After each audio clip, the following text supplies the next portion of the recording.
Hey everyone, welcome back to Today in Tech. I'm Juliet Beauchamp and I'm here with Computer World Executive Editor Ken Mingus as well as Macworld Executive Editor Michael Simon. We are live on YouTube as well as on Computer World's LinkedIn page. So if you have any questions, comments while we're talking, you want to mention something, ask a question, do let us know either in the comments on LinkedIn or in the live chat on YouTube. And we'll do our best to get back to you. So we've got a few different things to talk about today. So we want to run over the Mac Studio review. Mike, I know you guys have a review out, new updates with iOS 15.4, and we want to talk a little bit about Foxconn shutting down its factory. It's like partially reopened now, but kind of the significance of that. So if you don't mind, let's start Foxconn. So Ken, can you talk a little bit about what the deal was there? Sure. I mean, stop me if you've heard this before, but there's a pandemic going on. And in China right now, it seems like the Omicron variant has finally arrived. So Foxconn shut down. It was weird because they sort of quickly shut down and then sort of quickly partially reopened earlier this week. Lucas Marion had done a story for us on Computer World, and it just goes back to that to the same problem we've seen about supply chains for the last 2 years. Yeah, of course. It's impossible to sort of get into a rhythm because just about when things seem to be going back to normal, something else happens. Whether it's again another variant of COVID, or the fighting in Europe, or gas supplies and things like that. So it doesn't seem like it's going to have any major problem, give major problems to Apple at this point, but we'll see. I know we're going to talk about like the Studio and some of the new hardware from Apple, and I was checking this morning and of course it's a new device, but delivery times, depending on which one you're getting, are like 3 to 4 weeks or 6 to 8 weeks. So I think it's just another reminder that Apple can roll out new hardware, companies can unveil new phones and whatever, but we're all captive to the supply chain and the problems that are, plaguing it. Yeah, I mean, these stories are fun to write and read, but the bottom line is Apple has many factories that produce iPhones. We're in the middle of an iPhone cycle, so they're making less of them or fewer of them at the moment.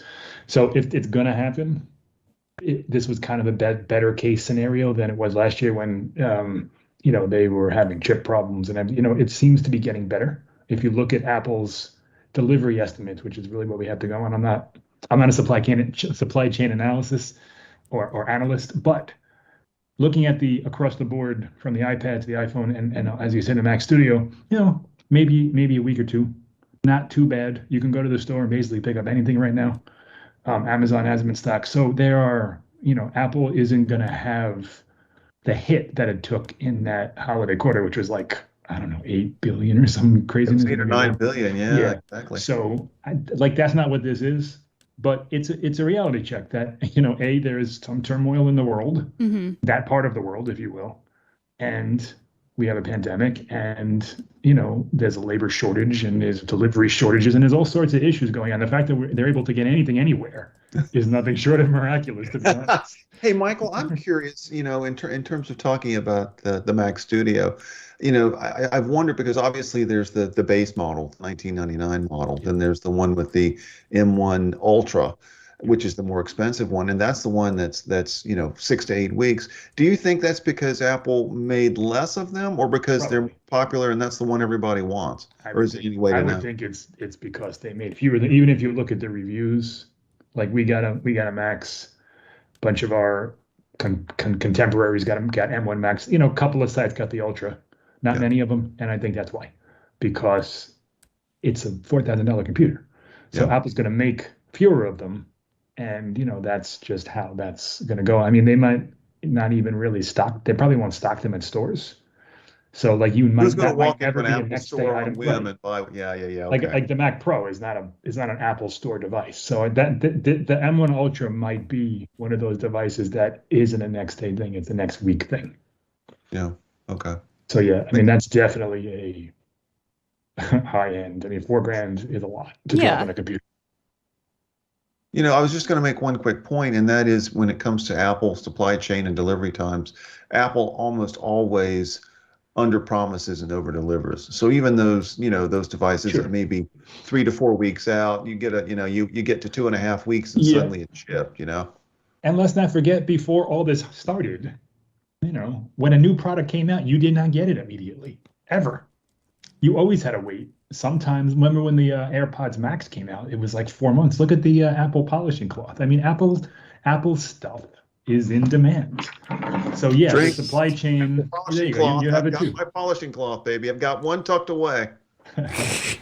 So the supply chain and the situation in the world and all these little external factors certainly play a role. But in a perfect society, we probably wouldn't be able to buy an M1 Ultra right now anyway, because it's Apple. Gotcha.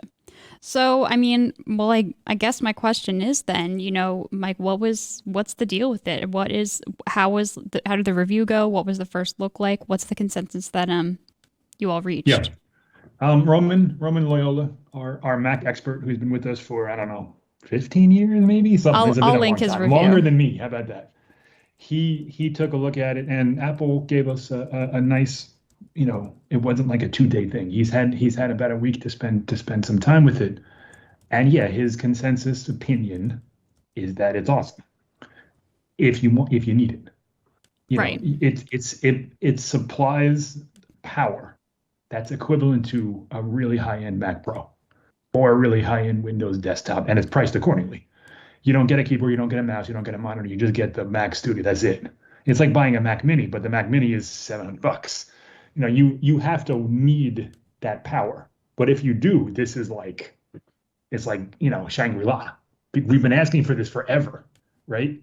A Mac that has high-end performance and higher-end performance if you want to spend the money. All the ports you can possibly need. It's got Thunderbolt, it's got HDMI 2, that's a bit of a bummer. 2.1 provides Not 2.1, support. really? It's not. That's a 2.0. surprise. Okay. Well, yes and no, because the MacBook Pro also has 2.0, so it's not a total surprise. It's a very Apple thing to do. Yeah. That's about the only thing that isn't future-proofed. Otherwise, you're getting a machine that has tons of ports, tons of power. And I want to ask you, Ken, what do you think of the design? We were having a bit of a debate about it. I like it. I personally like it. I mean, I also like the look of the Mac Mini, and to me, it's just like if you took 2 Mac Minis and stack them on top of each other. Now it's a bit chunky. I get the the vibe, but it's a bit chunky. But it's something tells me that if I were to get one, and I'm not, I know that's hard to believe, but I'm not getting one. That if I was holding it in my hand, I think I would think of it as an upscale design. Why? Yep. Do you think not? Well, we have a picture, couple of pictures, but next to a Power Mac G4 Cube. Yeah. That's 22 years old. But Apple's design back then, you can look at the iMac G4, that era, and people criticize them for it, form over function. And some of the complaints, they were right. Yeah, for sure. Some of the complaints were absolutely justified, but there was a sense that Apple was, Steve Jobs said it all the time. We're at the corner of technology and liberal arts or creative, and they absolutely were. Like, they were making machines that people wanted to buy because they wanted to look at them. I'm not saying that's why you should buy a Mac, but the Mac Studio, yes, it's definitely a high-end performance machine. But in my mind, it looks more like a Ford rather than like a Lamborghini. And there's nothing necessarily wrong with it. Like, it's fine. But there's nothing like, it doesn't jump out at you as something, oh, wow, let me look at that thing. Is that thing's cool? And again, like, that's not what we necessarily want in anything that we buy, unless it's a piece of art. It doesn't need to do that way. But Apple seemed over the last 2 decades, maybe you can tie it to Steve Jobs dying, but Apple has Johnny Ive from gone, maybe. Johnny Ive too, from form over function to function over form. And there's 2 classes of people. Some people want this. They just want a box that does what it's supposed to do, and it absolutely does. And it has the rounded corners, and based on I haven't touched it, but I'm sure it's nice and polished and smooth and all that stuff. But I just can't help but look at it and say, it's okay, it's fine, like, it's not bad, but it's not like that. It doesn't have that Apple flair. See, again, I haven't touched it either. I would like to see one, but I mean, I'm thinking back to, you're absolutely right about where Apple was 20, 25 years ago. You remember the iMacs, the colorful iMacs? Sure. Those were meant to be put in the living room and absolutely. looked at. And they the were meant iMac to be, G4 is still the greatest computer ever made, yeah, bar none. But think about the most recent MacBook Pros that came out last Yeah, fall. They're the chunky. same thing. I agree. They're a little thick and they're chunky. very utilitarian. The Well, screen's amazing. They do their job. Yeah.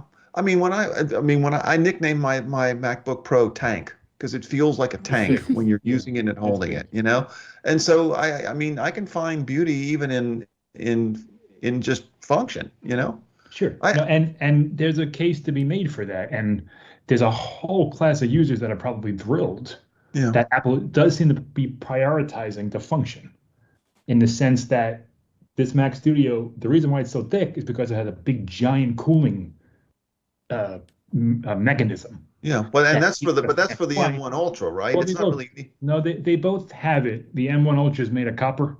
Okay. And the M1 Max is made of aluminum, so it's a different conductor. Okay. But it's the same mechanism inside it. And the reason why they did it is so when it's running at sustained speeds, even the Max, that even when that fan goes on, it doesn't. First of all, it doesn't need to go on as often, and when it does, it spins very slow, so you don't hear it. Well, that's what I was going to ask. When in Roman's testing of this thing, has he gotten much fan noise? Yeah, he heard it, but he said he had to listen for it. Okay. So he said it's very, very quiet. It doesn't go we know with the M1. I mean, the Mac Mini, I know it does. The MacBook Air doesn't have a fan, so it doesn't need one for active cooling, unless you're pushing it, and that's what these machines are meant to do. 2-hour rendering projects and things like that. Mm-hmm. So in his testing and his benchmarks and the things that push the processor, he did get the fan to go on, but he didn't really hear it. And so, I mean, that's what it's made for, like music studios. Like, you can't have a fan in the background when you're recording something because it's going to mess everything up. So Apple absolutely, we know the thermals of the M1 chip, of the Apple Silicon chips, are just amazing. I mean, the Mac, so your MacBook Pro, my MacBook Pro, I don't have the Macs. You do, I believe. I do. It's the same. So it used to be, and when I say used to be, I mean 3 years ago, you had to make a choice. Do you want the power of a desktop, or do you want the portability of a laptop? And it was a conscious decision you had to make, because laptops had sacrifices. You got slower chips, you got chips that didn't have sustained power, you got lesser graphics, all that stuff. That's not the case. The M1 Mac Studio benchmarks nearly identical to the M1 Max PowerBook. Look at me, MacBook Pro. I was just going to literally ask you that. So if you've got the MacBook Pro with an M1 Max, bring back the PowerBook, Apple. Sorry. What's that? He wants the PowerBook. I tripped up and said PowerBook. You're just dating yourself. I missed that meme. We weren't. I wasn't going to call it out, but since you've called attention to it, but no, I was just going to say. So if you stack those up, so the performance numbers are pretty much the same. They're nearly identical. Roman was able to get the Mac Studio a little bit higher in graphics on higher tests, and it probably has to do with the fans inside the MacBook Pro only reach a certain level, and it kind of cuts off. It throttled it a little bit, but we're talking high end stuff for the most part. And nice. They're identical, which is, it's not a surprise in the sense that we know from the iMac and the Mac Mini and the MacBook Air, those three, all M1s, all the same, all different form factors, all different cooling, all different setups, all that stuff. So, intellectually, I understood that. But when you see it in action, you see it on paper, it's like, man, we've reached a point where the playing field is just completely level. You just choose what you want. What form factor? You want a desktop? Here you go. You want a laptop? Get that one. Yeah, you're not giving up anything for portability. Nothing. Yeah. Hey, did Roman also get a studio display? He did. I was just about to ask that. Yeah, that's next. I was about to say, I know that there's been a little bit less fanfare. Yeah, he didn't have those issues with the camera, or maybe he wasn't looking for them. But from what I saw, he had screenshots, and he didn't experience that. We have, every now and again, this happens with Apple review products. If you remember the Apple Watch Series 3, There was a cellular issue with those early reviews. And, like The Verge, I think maybe The Verge or maybe the Wall Street Journal, somebody blasted it because it was the first model with cellular. And it just doesn't work. It just straight up doesn't work. And, ours was fine. In fact, I reviewed that. And it turned out where it was a bit of an issue and they either replaced them or fixed them, and that was that. And I suspect this will be the same thing. It doesn't come out until Friday. I wouldn't be surprised if there's a software update by then, if not early next week, that fixes, and they'll have a thing that'll say a small amount of studio displays exhibit, lesser quality pictures or whatever. But it had to do with the camera. And we know that 12 megapixel ultra wide camera is really good because we see it in the iPhone. It should be. It's supposed to be. Yeah, absolutely. So Roman did not. He's used it on the iMac. No, the iMac doesn't have that. He's used it on the iPad Pro and and he didn't notice those issues. So if it did affect his machine, it wasn't nearly at the level of The Verge and the Wall Street Journal. It might not have at all. He might have had a good one in the sense that it doesn't affect all of the machines. I have a question for you, Michael. Just in terms of that whole form function thing, what do you think of the design of the studio? Display? It's okay. Yeah, just a minute. It's fine. Okay. Right? I mean, the bezels are, not as thin as I'd like them to be. The design is not as nice as I'd like it to be. I'll say nice is the wrong word. Not as unique. Refined? I mean, it's an Apple thing. It's a thick, widescreen 27-inch monitor that looks kind of like an iMac without the chip. Yeah. There's nothing about it that stands out from any other. Yes, it's aluminum versus plastic. That's nice. Quite frankly, I wish they would have used plastic, so it was a little cheaper. It's not $15.99 nice, It's yeah, I'm using a Samsung monitor. I'm looking at it right now. Mm-hmm. It's plastic. I paid, I don't know, $300 for it. It's fine. Apple is the studio display is not what I have. Let's get that straight. This doesn't have a camera. This doesn't have a 3 mic array. It doesn't have spatial audio. Do you really need that stuff in your monitor? I don't know. I think, Roman gave it 4 stars, but throughout he did say, hey, if you can afford it and if you want it, you're going to love it. But, sure. So gotcha. That's kind of the verdict there. Like it's a good monitor. It doesn't have HDR. It doesn't have ProMotion, high refresh.